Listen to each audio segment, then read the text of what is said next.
Natural സ്കോഡെ നിന്നെ ഞാൻ പിഴച്ചവനെന്ന് വിളിച്ചത് ആ വീഡിയോ ഡിലീറ്റ് ആക്കിയത്. അരുണ നാച്ചുറലായിട്ട് എങ്ങനെ ബോഡി ബിൽഡിംഗ് ചെയ്യാന്നുള്ളത് ഞാൻ നിനക്ക് കാണിച്ചു തരാം. ഓക്കെ, അപ്പൊ ബെർണാഡ് സോളമൻ നേഴ്സറി പിള്ളേരെ പോലെ കളഞ്ഞ അച്ഛനെ വിളിച്ചോണ്ട് വന്നിരിക്കുകയാണ്. ഇപ്പം റിയാക്ഷൻ വീഡിയോസ് നമ്മൾ കുറേ കണ്ടിട്ടുണ്ട്. പരസ്പരം പ്രശ്നങ്ങൾ, അതായത് സോഷ്യൽ മീഡിയയിൽ പരസ്പരം കംപ്ലീറ്റ് വെല്ലുവിളി തന്നെയാണ്. ഏത് മേഖലയിൽ നോക്കിയാലും വെല്ലുവിളിയാണ്. പണ്ടൊക്കെ നമ്മൾ കണ്ടതെന്ന് പറഞ്ഞാൽ വ്ളോഗർമാർ തമ്മിലുള്ള വെല്ലുവിളിയാണ്. ഒരാൾക്കാർ ഇന്ന പോലെ ചെയ്തു, അത് മണ്ടത്തരമാണ്, ഇന്ന പോലെ ചെയ്തു എന്നുള്ള വെല്ലുവിളിയാണ് നമ്മൾ കേട്ടിട്ടുള്ളത്. പക്ഷേ ഈ അടുത്ത കാലത്ത് നമ്മളിപ്പം ഈ ബോഡി ബിൽഡർമാരും ഇതുപോലുള്ള വെല്ലുവിളിയിൽ ഏർപ്പെട്ടിട്ടുണ്ട്. അപ്പോൾ ഇതിൻ്റെ അകത്ത് ഇപ്പം 3 ആൾക്കാരാണ്. ഒന്നാമത്തെ ആൾ, അവരുടെ അക്കൗണ്ടിൻ്റെ പേര് നാച്ചുറൽ സ്കോഡ്.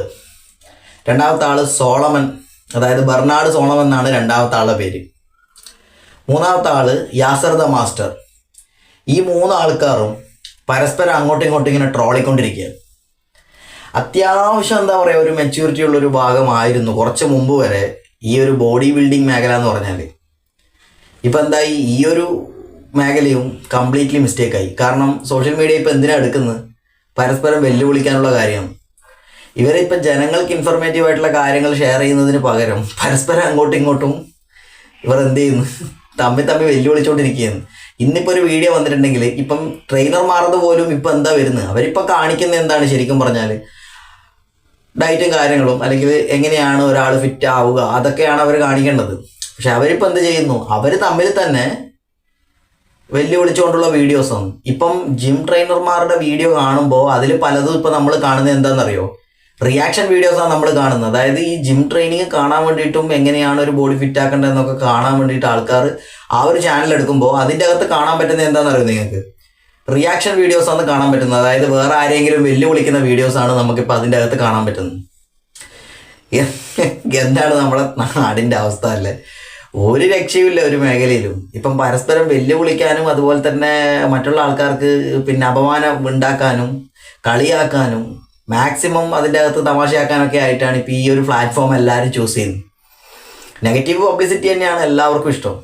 ഇതിൻ്റെ അകത്ത് ഒരു വിഭാഗപ്പെട്ട ആൾക്കാർ പറയുന്നുണ്ട്, അതായത് ഈ നാച്ചുറൽ സ്കോഡ് എന്ന് പറയുന്ന ആൾ പറയുന്നുണ്ട് അവർ നാച്ചുറലായിട്ട് ട്രെയിനിങ് മാത്രം ചെയ്ത് ബോഡി ഉണ്ടാക്കിയ ആളാണെന്ന് പറയുന്നുണ്ട്. അതൊക്കെ നമുക്കിപ്പോൾ അംഗീകരിക്കാം. കാരണം എന്ന് വെച്ചാൽ ബാക്കിയുള്ള കാര്യങ്ങളൊക്കെ ഉപയോഗിച്ചുകൊണ്ട് ബോഡി ഉണ്ടാക്കുന്ന ആൾക്കാരൊക്കെ എന്താ പറയുക, ഫേക്ക് തന്നെയാണ്. ഇതിനെ തർക്കിച്ചുകൊണ്ട് മറ്റുള്ള 2 ആൾക്കാരും ഇവൻ പറയുന്നത് ശരിയല്ല, അല്ലെങ്കിൽ ഇങ്ങനെയാണ്. പിന്നെ കുറച്ച് ആൾക്കാർ സമ്മതിക്കുന്നുണ്ട് അവർ ഇന്ന കാര്യങ്ങളൊക്കെ കുത്തിയിട്ട് തന്നെയാണ് ബോഡി ഉണ്ടാക്കുന്നുള്ള കാര്യം. സ്റ്റെറോയിഡും സപ്ലിമെൻ്റൊക്കെ കുത്തിയിട്ടാണ് ബോഡി ഉണ്ടാക്കുന്നതെന്ന് കുറച്ച് വിഭാഗം ആൾക്കാർ പറയുന്നുണ്ട്. അപ്പോൾ ഇതിൻ്റെ അകത്ത് 1-2 വീഡിയോസ് ഞാൻ കാണിക്കാം, നിങ്ങളൊന്ന് കണ്ടു നോക്ക്. ആ വീഡിയോസ് എങ്ങനെയാണെന്നും അതുപോലെ തന്നെ അതിൻ്റെ അകത്ത് അവർ പറയുന്ന കാര്യങ്ങളെല്ലാം നിങ്ങളൊന്ന് കണ്ടു നോക്ക്. നാച്ചുറൽ സ്കോഡെ, നിനക്ക് എൻ്റെ ജീന് കാണണ്ടേ? നീ ഇത് കാണ്, എന്നിട്ട് നിന്റെ ജീന് കാണിക്ക്. അല്ലേ 73 വയസ്സുണ്ട് എനിക്ക് കേട്ടോ.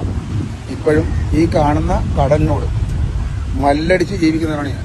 8 വയസ്സിൽ പണിക്ക് പോകാൻ തുടങ്ങിയത്. എന്നെ വിളിക്കുന്നത് 12 ആൾ സോളയാണ്. ഓക്കെ, അപ്പൊ ബെർണാഡ് സോളമൻ നേഴ്സറി പിള്ളേരെ പോലെ കളഞ്ഞ അച്ഛനെ വിളിച്ചോണ്ട് വന്നിരിക്കുകയാണ് അവന്റെ ജെനറ്റിക്സിന്റെ ക്വാളിറ്റി തെളിയിക്കാൻ വേണ്ടി. ഇതാ ബെർണാഡ് സോളമൻ, നീ നിന്റെ ജെനറ്റിക്സ് എന്റെ ജെനറ്റിക്സ് കാണിക്കാൻ നീ പറയുന്നുണ്ടോ? ദാ ഇരിക്കണ്ട എന്റെ ജെനറ്റിക്സ്, വെള്ളവും ഭക്ഷണവും കഴിച്ച നാച്ചുറൽ ബോഡി പിടികിട്ടിയ നീ ഭയങ്കര ഹൈ ക്വാളിറ്റി ജെനറ്റിക്സ് ആണ്, നിന്റെ അച്ഛൻ ഭയങ്കര സംഭവമാണ്. പിന്നെ എന്തിനാണ് പട്ടി മോങ്ങും പോലെ മോങ്ങുന്നത്? നീ പട്ടി മോങ്ങും പോലത്തെ വീഡിയോ ഞാൻ കാണിച്ചു തരണോ? ഇതാ കാണിക്കോ? നീ തന്നെ പറയാണ് എന്റെ ജെനറ്റിക്സ് കാച്ചിന് കൊള്ളാത്തതാണ്, എനിക്ക് വെള്ളവും ഭക്ഷണവും കഴിച്ച് ബോഡി ഉണ്ടാക്കാനുള്ള ജെനറ്റിക്സിന് ക്വാളിറ്റി ഇല്ലാന്ന് നീ തന്നെ പട്ടി കരയും പോലെ കരയുന്ന വീഡിയോ ഉണ്ടല്ലോ. നിന്റെ അച്ഛനെ ഈ വീഡിയോ കാണിച്ചില്ലേ? എന്നാൽ എന്റെ അച്ഛനെ കൂടെ ഈ വീഡിയോ കാണിച്ചു കൊടുത്താ കണ്ടോ? ഞാനൊരു 10-12 വർഷം ഇത് ചെയ്തു നോക്കിയാണ്. ഇങ്ങനെ ഈ പറഞ്ഞ പോലെ നമ്മുടെ സാധാരണ ഭക്ഷണം കഴിച്ചിട്ട് ചെയ്തു നോക്കിയിട്ട് ഒരു റിസൾട്ടും ഉണ്ടായിട്ടില്ല. ഒരു ചെറിയൊരു ഫ്രെയിം വന്ന് നിന്ന് ബോഡി, അതിൻ്റെ അപ്പുറത്തേക്ക് ഒരു മാറ്റം വരുന്നില്ല നമുക്ക്. ഓക്കെ, നീ ഇപ്പോൾ പറഞ്ഞു 10 വർഷമായിട്ട് നീ വെള്ളവും ഭക്ഷണവും കഴിച്ച് ബോഡി ഉണ്ടാക്കിയിട്ട് നിനക്ക് വലിയ റിസൾട്ട് കിട്ടില്ല, ചെറിയൊരു ഫ്രെയിമേ വന്നോളൂ. പക്ഷേ എനിക്ക് ഇത്രയും നല്ല റിസൾട്ട് കിട്ടി. കാരണം നിന്റെ ജെനറ്റിക്സ് വീക്കാണ്, നിനക്ക് എൻ്റെ അത്ര ക്വാളിറ്റിയുള്ള ജെനറ്റിക്സ് ഇല്ല, പിടിയിട്ടാണ്. അതാ നീ തന്നെ പട്ടി കരയും പോലെ ഇരുന്നിട്ട് വെള്ളവും ഭക്ഷണം കഴിച്ച് 10 വർഷം ബോഡി ഉണ്ടാക്കിയിട്ട് എനിക്കൊരു ബോഡിയും വന്നില്ല എന്ന് കിടന്ന് കരയും ചെയ്യും. ഇപ്പുറത്തെ സൈഡ് പറയും എൻ്റെ ജെനറ്റിക്സിന്റെ ക്വാളിറ്റി കണ്ടോടോ, വയസ്സായ ഒരു അച്ഛനെയും വിളിച്ചോണ്ട് വന്ന് എന്നെ തെറിവിൽപ്പിക്കുന്നതാണ് നിന്റെ സംസ്കാരം. നിങ്ങൾ ഇപ്പം കണ്ടത് നാച്ചുറൽ സ്കോഡ് എന്ന് പറയുന്ന അരുൺ എന്ന് പറയുന്ന ഒരു വ്യക്തിയുടെ വീഡിയോ ആണ്. ഈ ഒരു വ്യക്തി എന്ന് പറഞ്ഞാൽ നാച്ചുറലായിട്ട്, അതായത് സ്റ്റെറോയിഡ് അതുപോലെ തന്നെ സപ്ലിമെന്റ്സ് ഒന്നും എടുക്കാതെ സാധാ നമ്മുടെ ഫുഡും കാര്യങ്ങളൊക്കെ കഴിച്ചുണ്ടാക്കിയ ബോഡിയാണെന്നാണ് പറയുന്നത്. അപ്പൊ നമുക്കിപ്പോ ഈ അരുണിന്റെ വീഡിയോ കാണുമ്പോൾ തന്നെ നമുക്ക് മനസ്സിലാകുന്നുണ്ട്. അപ്പം സാധാ എന്താ പറയാ, ഒരു വളവളാന്നുള്ള വർത്താനം മാത്രമല്ല, കറക്റ്റായിട്ട് ട്രെയിനിങ് ചെയ്യുന്നുണ്ട്. ഇപ്പം 50 പുള്ളപ്പൊക്കെ വളരെ സിമ്പിളായിട്ട് എടുക്കുന്ന ഒരാളായിട്ടാണ് തോന്നിയത്. പുള്ളപ്പ് എന്ന് പറഞ്ഞാൽ തന്നെ നമുക്കറിയാം, പുള്ളപ്പ് എന്ന് പറഞ്ഞാൽ നമ്മൾ കാണുമ്പോൾ ഈസി ആയിരിക്കും, പക്ഷെ അതൊന്ന് എടുത്തു നോക്കണം. ഒറ്റ കയ്യിൽ പോലും തൻ്റെ ശരീരഭാരം കംപ്ലീറ്റ് പൊക്കി കഴുത്ത് വരെ ആ ബാറിൻ്റെ അടുത്ത് എത്തിക്കാൻ പറ്റുന്നുണ്ടെങ്കിൽ ഒരു കഴിവുള്ള വ്യക്തി തന്നെയാണ്, നമ്മളത് അംഗീകരിച്ചേ പറ്റൂ, ഇല്ല എന്ന് പറയുന്നില്ല. അപ്പോൾ അതാണ് ഈ അരുൺ എന്ന് പറയുന്ന ഒരുപാട് ആൾക്കാർ ഈ അരുണിൻ്റെ വീഡിയോസ് കണ്ടിട്ട് അതിൻ്റെ അകത്ത് അരുണ് എന്താ പറയുക, പോസിറ്റീവായിട്ടുള്ള കമൻസ് ഒക്കെ ഒരുപാട് ആൾക്കാർ എഴുതിയിട്ടുണ്ട്. അതായത് നാച്ചുറലായിട്ട് ബോഡി ഉണ്ടാക്കുന്ന ഒരാൾ. ഇതിൻ്റെ അകത്ത് അരുണ് തന്നെ പറയുന്നുണ്ട് 18 കൊല്ലമായിട്ട് ട്രെയിൻ ചെയ്യുന്ന ആളാണെന്ന് പറയുന്നുണ്ട്. ഇനിയിപ്പോൾ ഞാൻ രണ്ടാമത്തെ ആളുടെ വീഡിയോ ഞാൻ കാണിക്കാം. നാച്ചർസ്കൂടെ നിന്നെ ഞാൻ പിഴച്ചവനെന്ന് വിളിച്ചത്, ആ വീഡിയോ ഡിലീറ്റ് ആക്കിയത് നീ ഓർത്ത് നിന്നെ പേടിച്ചിട്ടാണെന്ന്. നിന്നെ പേടിക്കാൻ നീ ആരാണ്? നീ ആക്രി പെറുക്കിയല്ലേ? കേരളത്തിൽ അറിയപ്പെടുന്ന ഒരു ബോഡി ബിൽഡറാണ് ഞാൻ എന്തിനാ നിന്നെ പേടിക്കണത്? നീ പാട്ടം പെറുക്കി നടക്കണവനെ. ഞാൻ ആദ്യം എന്നോട് ഒരുപാട് ആൾക്കാർ എനിക്ക് മെസ്സേജ് അയച്ചിട്ട് പറഞ്ഞു, ബ്രോ അത് ചെയ്യരുത്, അവന് തള്ളയെ വിളിക്കരുതെന്ന് പറഞ്ഞുകൊണ്ട് ഞാൻ ഡിലീറ്റ് ആക്കി. അതിൽ നിന്നെ പേടിച്ചിട്ടൊന്നുമില്ല, നീ പിഴച്ചവൻ തന്നെയാണ്. കാര്യം എന്ന് പറഞ്ഞാൽ ഒരു മനുഷ്യനും ചെയ്യാത്ത കാര്യമാണ് നീ ചെയ്തിരിക്കുന്നത്. കാര്യം എന്ന് പറഞ്ഞാൽ ഒരു തള്ളക്ക് ആൻസർ കൊടുക്കാൻ പറ്റാത്ത ഒരു കാര്യമാണ് നീ പറഞ്ഞിരിക്കുന്നത്. നിന്റെ തള്ള സായിപ്പിനെ വെച്ചാണ് നിന്നെ ഉണ്ടാക്കിയെന്ന് പറഞ്ഞത്. എന്നിട്ട് നീ ഒരു പിക്ചർ എടുത്ത് വെച്ചിരിക്കണം. അതൊക്കെ കാണുമ്പോൾ ആരാണ് നിന്നെ പിന്നെ തന്തയില്ലാത്തതെന്ന് വിളിക്കുന്നത്? കാര്യം ഒരു ഫോട്ടോയിൽ ഒരാൾ സായിപ്പാണ് നിന്റെ തന്തയെന്ന് നീയും പറയണം. ഇപ്പം നിന്റെ തള്ളക്കല്ലേ കൺഫ്യൂഷൻ ആയിരിക്കണം. അതുകൊണ്ട് ഞാൻ പറഞ്ഞാണ് നീ പിഴച്ചു വേണമെന്ന് പറഞ്ഞത്. പിന്നെ നീ എൻ്റെ തന്തയുടെ കാര്യം പറഞ്ഞു. എടാ എനിക്കിത് കാണിക്കാൻ തന്തയുള്ളതുകൊണ്ടാണ് ഞാൻ നിന്നെ കാണിച്ചു തന്നത്, അല്ലാണ്ട് തന്തോട് പോയി പറഞ്ഞല്ല. എൻ്റെ തന്തേനെ നീ ഒന്ന് കാണാൻ വേണ്ടിയാണ്. പിന്നെ നീ പറഞ്ഞ് ഞാൻ സപ്ലിമെൻ്റ് എടുക്കുന്നില്ല, ഞാൻ എന്താ 3 നേരം 1 നേരം ഭക്ഷണം കഴിക്കുന്നുള്ളൂ. നീ ഇപ്പോൾ പറഞ്ഞ് 3 നേരം ഭക്ഷണം കഴിക്കുന്നുണ്ടെന്ന് നീ പറഞ്ഞല്ലോ. നീ എന്താ കണ്ടെയ്നർ വീണതുകൊണ്ടാണ് എടാ നീയൊക്കെ ഈ സപ്ലിമെൻ്റ് എടുക്കാൻ പോകണമെന്ന് ഇപ്പോൾ പറഞ്ഞു. നീ സകല കള്ളത്തരവും കാണിച്ചിട്ട് ഈ മൊബൈൽ നമ്പർ തള്ളുന്ന പോലെയല്ല നീ സപ്ലിമെൻ്റ് ഇപ്പോൾ ഇതെടുക്കാൻ പോകണമെന്ന് പറഞ്ഞു. omega-6 B6 നിനക്ക് കൂടുതലും omega-B6 കുറവുമാണ്. അത് മീൻ ഇപ്പോൾ കടലിൽ കണ്ടെയ്നർ വീണതുകൊണ്ടാണ് നീ ഇപ്പോൾ സപ്ലിമെൻ്റ് എടുക്കാൻ പോകണമെന്ന് പറഞ്ഞു. എടാ ആശയം പുഴുങ്ങി തിന്നുന്നവനെ, നീ എന്തോ നവോത്ഥാന പ്രസ്ഥാനമാണ്, EMS ആണ്, മറ്റേ മറിച്ചാണെന്നൊക്കെ പറഞ്ഞല്ലോ. ആശയം പുഴുങ്ങി തിന്നുന്നത് എന്നിട്ടാണ് നീ ഇപ്പോൾ ഈ സപ്ലിമെൻ്റ് എടുത്ത് തിന്നാൻ പോണത്. എടാ അതിനെ അണ്ടിക്ക് ഉറപ്പ് വേണം. ചെയ്യരുതെന്ന് പറഞ്ഞാൽ അതിനെ ചെയ്യരുത്. നമ്മൾ ചെയ്യുന്ന കാര്യം ഞാൻ വിളിച്ചു പറഞ്ഞിട്ടുണ്ട് എന്തൊക്കെ ചെയ്തിട്ടുണ്ടെന്ന്. ഞാൻ സിറോഡ് അടിച്ചിട്ടുണ്ട്, കള്ളു കുടിച്ചിട്ടുണ്ട്, കഞ്ചാവ് വലിച്ചിട്ടില്ല. ചെയ്ത കാര്യം നമ്മൾ പറയാറുണ്ട്. നീ ഇപ്പോൾ ആക്രി പെറുക്കാൻ പോകുമ്പോഴത്തേക്ക് സകല പെണ്ണുങ്ങളുടെ കുളിസിയും കാണലും കൊച്ചു പിള്ളേരെ കുണ്ടിക്ക് പിടിക്കലുമാണെന്നൊക്കെ ഒരുപാട് ആൾക്കാർ എനിക്ക് മെസ്സേജ് ചേരുന്നുണ്ട്. അമ്മാരി ചെറ്റത്തരം നീ കാണിക്കുന്നവനാണെന്ന് പറയുന്നുണ്ട്. നമ്മൾ ഈ പരിപാടിക്കൊന്നും പോലെ കാര്യം മാന്യമായിട്ടുള്ള ആൾക്കാരോട് വർക്കൗട്ട് ചെയ്യിപ്പിക്കുന്ന ഒരു വ്യക്തിയാണ് ഞാൻ. അപ്പോൾ ആക്രി പെറുക്കി നടക്കുന്നവന് ബോഡി ബിൽഡിങ് എന്താണെന്ന് അറിയാൻ പാടാത്തതുകൊണ്ടെങ്കിൽ ആശയം പുഴുങ്ങിയിട്ട് മറ്റുള്ളവരുടെ വീഡിയോ എടുത്തിട്ട് ഈ ചെയ്യുന്ന പരിപാടിയാണ്. മറ്റുള്ളവരുടെ വീഡിയോ എടുത്തിട്ട് വലിയ ആളാകാൻ നോക്കുന്നത്. എടാ സ്വന്തമായിട്ട് കണ്ടന്റ് ഉണ്ടാക്കി ചെയ്യാൻ നോക്ക്, അതാണ് ആണത്വം. അല്ലാണ്ട് വല്ലവൻ്റെ പറമ്പിൽ പുല്ല് കണ്ടിട്ട് പശുവിനെ വളർത്താൻ നോക്കരുത്. നീ ചെയ്യുന്ന പരിപാടി അതാണ്. പിന്നെ വേറൊരു കാര്യം കൂടെ നിനക്ക് ഞാൻ പ്രത്യേകം പറഞ്ഞുതരാം. നീ ഇപ്പോൾ ഒരുപാട് ഈഴവരെ നീ ഇതിൻ്റെ അകത്ത് കൊണ്ടുവന്ന് പെടുത്തിയിട്ടുണ്ട്. ഈഴവ സമുദായത്തെ നിനക്ക് പണി വരുന്നുണ്ട്, ആൾക്കാർ തരുന്നുണ്ട് പണി. ഈഴവ സമുദായത്തിലെ ജനിതകം നീ പറഞ്ഞ പോലാണെന്ന് പറഞ്ഞ് പഠനം പറയുന്നുണ്ടെന്ന് നീ പറഞ്ഞെന്ന് പറയും. എടാ ഈഴവർ മാത്രമല്ല കേരളത്തിലുണ്ടായിരുന്നത്, ഒരുപാട് സമുദായക്കാർ ആ സമയത്ത് ഈ വിദേശികൾ വരുന്ന സമയത്ത് കേരളത്തിലുണ്ടായിട്ടുണ്ട്. അത് നിനക്കറിയാൻ പറ്റില്ല. നീ ഈഴവരെ മാത്രമാണ് നീ പറഞ്ഞിരിക്കുന്നത്. അപ്പോൾ ഈഴവരും ഈ സായിപ്പന്മാരുണ്ടാക്കിയതാണ്. അതിനൊക്കെ നീ മറുപടി പറക്കേണ്ടി വരും ആൾക്കാർക്ക്. നീ വെറുതെ ഇരുന്ന് ഈ തള്ളുന്നില്ലേ, ഈ ബോധമില്ലാത്ത രീതിയിൽ വിളിച്ചു പറഞ്ഞത് IQ ഭയങ്കര സംഭവമാണെന്ന് പറഞ്ഞു. അതിനൊക്കെ നീ ആൾക്കാർക്ക് ആൻസർ കൊടുക്കേണ്ടി വരും. എന്തായാലും നീ സപ്ലിമെൻ്റ് തിന്നാൻ തുടങ്ങിയല്ല. സപ്ലിമെൻ്റ് തിന്നാണെങ്കിൽ 3 നേരം ഫുഡ് പോയി. എടാ നിന്നെ കൊണ്ടൊന്നും പറ്റാത്ത കാര്യമാണ് ഈ 1 നേരം തിന്നിട്ട് ഇവിടെ ഇരുന്നിട്ട് തള്ളൽ. അതേ നിനക്കൊണ്ട് പറ്റത്തുള്ളൂ. 3 നേരം എന്നുള്ളൊരു മനുഷ്യന് സാധാരണ ആൾക്കാർ കഴിക്കുന്ന സംഭവം തന്നെ. നീ വല്ല മുനിയൊന്നും ഇല്ലല്ലോ. ഇങ്ങനെ മുനിമാർ കൂടായ്പ തന്നെ വരുന്നു. അവരും പല പാട്ടിൽ നിന്ന് വലിച്ചു വരെ തിന്നുന്നവർ തന്നെയാണ്. ഇത് തിന്നുക തൂറുക എന്നുള്ള ലക്ഷ്യം തന്നെയാണ് ഇത് രണ്ടും വെച്ചിരിക്കുന്നത്. അത് നീ ചെയ്യുന്നുണ്ട്. പിന്നെന്തിനാ നീ വിളിച്ചോണ്ടാ ഞാൻ ചെയ്യുന്നില്ലെന്ന് പറഞ്ഞാൽ ചെയ്ത കാര്യം തുറന്നു പറയണം. അതാണ് ആമ്പിള്ളേർ. ഞാൻ അങ്ങനെയാണ്. അതുകൊണ്ടാണ് നിനക്കുള്ള മറുപടി അങ്ങനെ തന്നത് ഞാൻ. പിന്നെ ഞാൻ നിന്നെ പിഴച്ചോളാന്ന് പറഞ്ഞത് ജനങ്ങൾ പറയട്ടാ. എടാ ഇത് ഒരു കടയിൽ ചെന്നിട്ട് ചേട്ടാ എനിക്ക് പാവ് വേണം അത് പറയുന്ന പോലെയല്ല. ഒരു തള്ളേനെ നിർത്തിക്കൊണ്ട് പറഞ്ഞാൽ എൻ്റെ സായിപ്പാണ് എൻ്റെ തന്തെന്ന് പറഞ്ഞ് തള്ള കൺഫ്യൂഷൻ ആയിപ്പോലെ. അതുകൊണ്ടാണ് നീ പിഴച്ചവനാണെന്ന് പറഞ്ഞത്. അപ്പോൾ നിനക്ക് ഇനി വീഡിയോ ചെയ്യാൻ ആഗ്രഹമുണ്ടെങ്കിൽ നീ ചെയ്തോ, ഞാനിത് ചെയ്തുകൊണ്ടിരിക്കും. നീ പിഴച്ചവൻ തന്നെയാണ്, ഞാൻ അത് തീർത്ത് പറയും പിഴച്ചവനാണെന്ന്. ഇതിൻ്റെ അകത്ത് ഈ വ്യക്തിയുടെ പേര് ബെർണാഡ് സോളമൻ എന്നാണ് ഈ വ്യക്തിയുടെ പേര്. ഇവരും ഒരു ട്രെയിനറാണ്, അത്യാവശ്യം കോമ്പറ്റീഷനിലൊക്കെ പങ്കെടുത്ത ആളാണ്. പക്ഷേ ഇവർ തമ്മിൽ എപ്പോഴും പ്രശ്നമാണ്. ഇവർ തമ്മിൽ എപ്പോഴും എന്ന് പറഞ്ഞാൽ ഇങ്ങനെ കലഹിച്ചുകൊണ്ടിരിക്കും. പറഞ്ഞ് കാര്യം എവിടെ എത്തി, ജിമ്മിൻ്റെ കാര്യം പറഞ്ഞ് അവർ തുടങ്ങിയിട്ട് പറഞ്ഞ് കാര്യം അങ്ങ് റഷ്യൻ വിപ്ലവവും അതുപോലെ തന്നെ ഫ്രഞ്ച് വിപ്ലവം വരെ എത്തിയ കാര്യങ്ങൾ. ഇപ്പോൾ ഇവരുടെ ചാനൽ നോക്കിക്കഴിഞ്ഞാൽ നമുക്കിപ്പോൾ റഷ്യൻ വിപ്ലവവും ഈ പറഞ്ഞ ഫ്രഞ്ച് വിപ്ലവമൊക്കെ നമുക്ക് കാണാൻ പറ്റുന്നത്. ശരിക്കും യഥാർത്ഥത്തിൽ ഈ ചാനൽ എന്താണ്? അവർ ജിം ട്രെയിനർമാരാണ്, മറ്റുള്ള ആൾക്കാർക്ക് അതിനെപ്പറ്റി ട്രെയിൻ ചെയ്യേണ്ട ആൾക്കാരാണ്. ഇപ്പോൾ അവർ ക്ലാസ് എടുക്കുന്നത് കെമിസ്ട്രിയും ബയോളജിയും അതുപോലെ തന്നെ ഹിസ്റ്ററിയൊക്കെയാണ് അവർ ക്ലാസ് എടുക്കുന്നത്. അപ്പോൾ ഈ 3 വ്യക്തികളും എപ്പോഴും എന്ന് പറഞ്ഞാൽ എന്താണ്, തമ്മിൽ തർക്കമായിട്ടാണ് നമ്മൾ കാണുന്നത്. പക്ഷെ ഞാൻ ഇതിൻ്റെ അത് സത്യം പറയാൻ ആരെയും കുറ്റം പറയുന്നില്ല കേട്ടോ. നമ്മൾ അതായത് ഒരു ജിമ്മിൻ്റെ വീഡിയോ അതൊക്കെ കാണാനായിരിക്കും ചിലപ്പോൾ ജനങ്ങൾ നോക്കുന്നുണ്ടാവുക ഇവരുടെയൊക്കെ ചാനൽ. അപ്പോൾ ഇതിൻ്റെ അകത്ത് ഇപ്പോൾ കൂടുതലും കാണുന്നത് വെല്ലുവിളിയാണെങ്കിൽ എന്തിനാ അതിനെ കൊണ്ട് കാര്യം എന്താണ്? സത്യം പറഞ്ഞാൽ മറ്റേ ആൾ പറയുന്നത് ഇവർക്ക് പിടിക്കുന്നില്ല, ഇവർ പറയുന്ന അവർക്ക് പിടിക്കുന്നില്ല. സത്യം പറഞ്ഞാൽ ഈ ഒരു വീഡിയോ അതിൻ്റെ ടിപ്സും കാര്യങ്ങളൊക്കെ കാണണം എന്ന് ആഗ്രഹിക്കുന്ന ആൾക്കാർക്ക് കാണാൻ പറ്റുന്നത് ഇവർ പരസ്പരം റിയാക്ട് ചെയ്യുന്ന വീഡിയോസാണ്.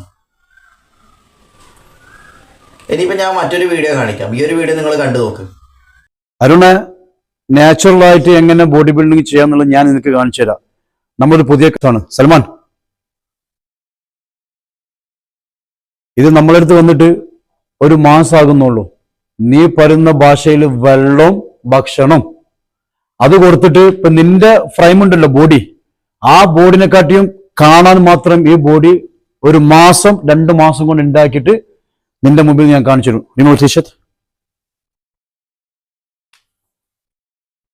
നാച്ചുറൽ ആണ്. നിന്റെ ഭാഷയിൽ വെള്ളം എന്താണ് ഭക്ഷണം അതുപോലെ കൊടുത്തിട്ട് ഞാൻ ഇതിനെ വളർത്തും. നോക്കിക്കോ, നിന്നെക്കാട്ടും നിന്റെ ബോഡി ഇപ്പൊ കണ്ടല്ലോ, നീ സംസാരിക്കുമ്പോൾ എങ്ങനെയാണ് നിന്റെ നാച്ചുറൽ ബോഡി എന്നുള്ളത്, അതിനെക്കാട്ടും സ്റ്റൈലായിട്ട് ഈ ബോഡി ഞാൻ എങ്ങനെ ഉണ്ടാക്കുമെന്ന് എനിക്ക് കാണിച്ചു തരാം. ഇതാണ് യാസർ ദ മാസ്റ്റർ എന്ന് പറയുന്ന ഒരാൾ. അയാളും ഇതുപോലെ തന്നെ ഒരു ട്രെയിനറാണ്. അയാളുടെ ജിമ്മിൽ അയാൾ വർക്കൗട്ട് ചെയ്യുന്നുണ്ട്. അപ്പം ഈ യാസർ ദ മാസ്റ്റർ എന്ന് പറഞ്ഞാൽ കുറച്ച് കാലം മുമ്പ് ഒരു വെല്ലുവിളി നടത്തിയിട്ടുണ്ട്. സൽമാൻ എന്ന് പറഞ്ഞ ഒരു പയ്യന, അതായത് ഒരു ബോഡി അത്ര ഫിറ്റൊന്നും അല്ലാത്ത ഒരു സാധാ പയ്യന, ഫസ്റ്റ് വർക്കൗട്ട് സ്റ്റാർട്ട് ചെയ്യുന്ന ഒരു പയ്യന 2 മാസം കൊണ്ട് ഈ പറയുന്ന അരുൺ എന്ന് പറയുന്ന വ്യക്തിയുടെ അത്രയും ബോഡി ഉണ്ടാക്കും എന്ന് പറയുന്നുണ്ട്. അപ്പം അതിൻ്റെ വീഡിയോ പിന്നെ കണ്ടില്ല. അതിനെതിരെ അരുൺ ട്രോൾ ചെയ്തിട്ടുണ്ട്, ഒരുപാട് ചോദിച്ചിട്ടുണ്ട്, അത് വീഡിയോ കണ്ടില്ല അങ്ങനെ ഇങ്ങനെയാന്ന്. പിന്നെ ഈ യാസർ ദ മാസ്റ്റർ കുറച്ച് കഴിഞ്ഞിട്ട് 1 കൊല്ലം 1 വർഷമൊക്കെ കഴിഞ്ഞിട്ട് പിന്നെ വീഡിയോസിൽ വന്ന് പിന്നെ പറയുന്നത് യാസർ ദ മാസ്റ്ററുടെ വീട്ടിൽ സംഭവിച്ച ഇൻസിഡൻറ്റും കാര്യങ്ങളൊക്കെ അതിൻ്റെ അകത്ത് ഷെയർ ചെയ്യുന്നുണ്ട്. ഇവർ തമ്മിൽ പറയുന്നത് നീ ഇത്ര പുള്ളപ്പെടുത്തോളൂ. അപ്പോൾ ഒരാൾ ആ ചലഞ്ച് അക്സെപ്റ്റ് ചെയ്യുന്നു, പുള്ളപ്പെടുക്കുന്നു, അത് കറക്റ്റ് അല്ല എന്ന് പറഞ്ഞിട്ട് അടുത്ത വീഡിയോ വരുന്നു. അപ്പോൾ ഇതേ ഇപ്പോൾ കാണാനുള്ളൂ. ഇതിൻ്റെ അകത്ത് ഇപ്പം ജനങ്ങൾക്ക് പറഞ്ഞു കൊടുക്കാനുള്ള വീഡിയോസൊന്നും ഇതിൻ്റെ അകത്ത് കാണുന്നില്ല. നമ്മളിപ്പോൾ തുറന്നു കഴിഞ്ഞാൽ ഈ ഒരു സംഭവമാണ് ഇതിൻ്റെ അകത്ത് കണ്ടുകൊണ്ട് വരുന്നത്. അതാണ് നമ്മളെ ഇപ്പോഴത്തെ ഈ ഒരു സോഷ്യൽ മീഡിയ പ്ലാറ്റ്ഫോമിൽ ഇൻഫോർമേറ്റീവ് ആയിട്ടുള്ള കാര്യങ്ങൾ കുറച്ചാണ്, വളരെ ചുരുക്കേ ഉള്ളൂ. പരസ്പരം വെല്ലുവിളിയും അതുപോലെ തന്നെ നെഗറ്റീവ് പബ്ലിസിറ്റിയുമാണ് ഇപ്പോൾ ഇതിൻ്റെ അകത്ത് കൂടി വരുന്നത്. എല്ലാവർക്കും ഇപ്പം വേണ്ടത് എങ്ങനെയെങ്കിലും എന്തെങ്കിലും ആയിട്ട് റീച്ച് ആയാൽ മതി, അത്രയേ ഉള്ളൂ. ഇതിൻ്റെ അകത്ത് നമ്മുടെ വീഡിയോ കാണുന്ന ആൾക്കാർ അല്ലെങ്കിൽ നമ്മുടെ വീഡിയോ ഇതുപോലെ നോക്കുന്ന ആൾക്കാർക്കൊന്നും യാതൊരുവിധ പ്രയോജനവും വേണ്ട. നമുക്ക് നമ്മുടെ കാര്യം നടക്കണം എന്നുള്ളൊരു അർത്ഥം മാത്രമേ ഇതിൻ്റെ അകത്ത് ഇവർ ഉദ്ദേശിക്കുന്നുള്ളൂ. ഇതാണ് നമ്മുടെ ഏറ്റവും വലിയ പ്രശ്നം എന്ന് പറഞ്ഞാൽ. അപ്പം ഇതാണ് നമ്മൾ ഇപ്പം കണ്ടുകൊണ്ടിരിക്കുന്ന സോഷ്യൽ മീഡിയയിലുള്ള സംഭവം. ഞാനതാ പറഞ്ഞത്, കുറച്ച് കാലം മുമ്പൊന്നും ഈ ജിമ്മിൻ്റെ ആൾക്കാരൊന്നും ഇങ്ങനെ ഇല്ലായിരുന്നു. ഈ ഒരു മേഖലയിൽ മാത്രമേ എന്തുള്ളൂ, നമുക്ക് അത്യാവശ്യം കാണാനും ജനങ്ങളുടെ ആരോഗ്യം നിലനിൽക്കുന്ന കാര്യങ്ങളെല്ലാം പറയുന്ന ഒരു ചാനൽ. ഇപ്പോൾ ഈ മേഖലയിലുള്ള ആൾക്കാരും തുടങ്ങി ഇങ്ങനെ പരസ്പരം അടികൂടാൻ വേണ്ടിയിട്ട്. ഭയങ്കര കഷ്ടം തന്നെയാണ് ഈ ഒരു അവസ്ഥ എന്ന് പറഞ്ഞാൽ. ഇപ്പോൾ എനിക്ക് ഇഷ്ടപ്പെട്ട മറ്റൊരു ട്രെയിനറുണ്ട് ഇതുപോലെ, നാദിർഷ എന്ന് പറഞ്ഞാൽ. ഈ അടുത്ത് കണ്ണൂർ വന്നിട്ട് എന്തോ ഒരു കോമ്പറ്റീഷനിൽ അറ്റൻഡ് ചെയ്തൊരു പ്രശ്നമൊക്കെ ഉണ്ടായ ഒരാളാണ്. പക്ഷേ അവരുടെ ചാനൽ മാത്രമേ ഇപ്പം സത്യം പറഞ്ഞാൽ ജനങ്ങൾക്ക് എന്തെങ്കിലും ഇൻഫോർമേറ്റീവ് ആയിട്ടുള്ള കാര്യങ്ങൾ ഫോളോ ചെയ്യുന്നുള്ളൂ. കാരണം ഡയറ്റ് എങ്ങനെയാണ് ചെയ്യേണ്ടത്, അതുപോലെ കഴിക്കേണ്ട ഭക്ഷണങ്ങൾ, ഇനി കോമ്പറ്റീഷനിൽ തന്നെ അറ്റൻഡ് ചെയ്യുന്ന ആൾക്കാർക്ക് ഭക്ഷണം, അതുപോലെ തന്നെ ഭക്ഷണ ക്രമീകരണം, ആ ഫുഡ് എങ്ങനെയാണ് ഉണ്ടാക്കേണ്ടതെന്നും കറക്റ്റ് കാര്യങ്ങൾ, ട്രെയിനിങ് ഉൾപ്പെടെ കറക്റ്റ് കാര്യങ്ങൾ ചെയ്യുന്ന ഒരാൾ എനിക്കിഷ്ടപ്പെട്ടതിൽ നാദിർഷ എന്ന് പറയുന്ന ആ ഒരു ട്രെയിനറാണ്. അവരെ മാത്രമേ ഞാൻ സത്യം പറഞ്ഞാൽ ഇപ്പോൾ ഒരാളുമായിട്ട് അങ്ങനെ വെല്ലുവിളിയിലൊന്നും ഏർപ്പെടുന്നില്ല. പല ആൾക്കാരും അവരുടെ വീഡിയോ ഒക്കെ എടുത്തിട്ട് എന്തൊക്കെയോ പറയുന്നൊക്കെ ഉണ്ട്. പക്ഷേ അദ്ദേഹത്തിന്റെ കാര്യത്തിൽ തന്നെ ഫോക്കസ് ചെയ്ത് മുമ്പോട്ട് പോകുന്നുണ്ട്. ഇവരെ പോലുള്ള ആൾക്കാരായിരിക്കണം ഏറ്റവും ടോപ്പസ്റ്റ് ആയിട്ടുള്ള ആൾക്കാർ.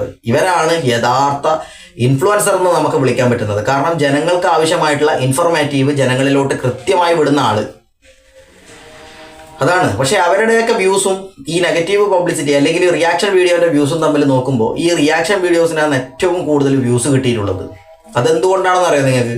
ജനങ്ങൾക്ക് ഇഷ്ടം ഇതുപോലെ പരസ്പരം കത്തിക്കുന്നതായിട്ടുള്ള കാര്യങ്ങളും അതുപോലെ തന്നെ പരസ്പരം ഇതുപോലെ വെല്ലുവിളിക്കുന്ന കാര്യങ്ങളും ഒക്കെ കേൾക്കാനാണ്. ഈ ഒരു കാഴ്ചപ്പാടൊക്കെ മാറണം. പരസ്പരമുള്ള വെല്ലുവിളിയും കാര്യങ്ങളൊക്കെ വിടുക, റിയാക്ഷൻ വീഡിയോസ് എല്ലാം പരമാവധി ഒഴിവാക്കുക. നിങ്ങൾ ജിം ട്രെയിനർമാരാണെങ്കിൽ നിങ്ങളെ കാത്തിരിക്കുന്ന ഒരുപാട് ആൾക്കാരുണ്ട്, പ്രേക്ഷകർ, നിങ്ങളെ വീഡിയോ കാണാൻ വേണ്ടിയിട്ട്. അവർക്ക് ഇൻഫോർമേറ്റീവ് ആയിട്ടുള്ള വീഡിയോസ് നിങ്ങൾ പരമാവധി ചെയ്യാൻ വേണ്ടി ശ്രമിക്കുക. അത്രേ എനിക്കിപ്പോൾ പറയാനുള്ളൂ. ഈ ഒരു വീഡിയോ കണ്ടപ്പോൾ ഒന്ന് ജസ്റ്റ് ഒന്ന് പറയണമെന്ന് തോന്നി ആ ഒരു കാര്യം. അതുകൊണ്ടാണ് ഇത് നിങ്ങളിലേക്ക് ഷെയർ ചെയ്യുന്നത്. നിങ്ങൾ എന്ത് ചെയ്യുക, ഈ പറയുന്ന വ്യക്തികളിലോട്ട് മാക്സിമം ഈ വീഡിയോ ഷെയർ ചെയ്ത് അവരെ കാണിക്കുക, അവർക്കൊരു ബോധോദയം വരുത്തുക നിങ്ങൾ, കേട്ടോ. അതാണ് നിങ്ങളുടെ പ്രേക്ഷകരുടെ ധർമ്മം എന്ന് പറഞ്ഞത്. അപ്പം ഇതിൻ്റെ അകത്തും നിങ്ങൾക്ക് പറയാനുള്ള കമൻറ്റ് ബോക്സ് മലക്കെ തുറന്നിട്ടിട്ടുണ്ട്. നിങ്ങൾക്ക് പറയാനുള്ള എന്താണെന്ന് വെച്ചാൽ പറയാം. ഇതൊരു ഷോർട്ട് വീഡിയോ ചെറുതായിട്ട് ഞാൻ ഷൂട്ട് ചെയ്യുന്നുള്ളൂ. ഈ ഒരു കാര്യം പറയാൻ വേണ്ടി മാത്രം വന്നതാണ്. Thank you.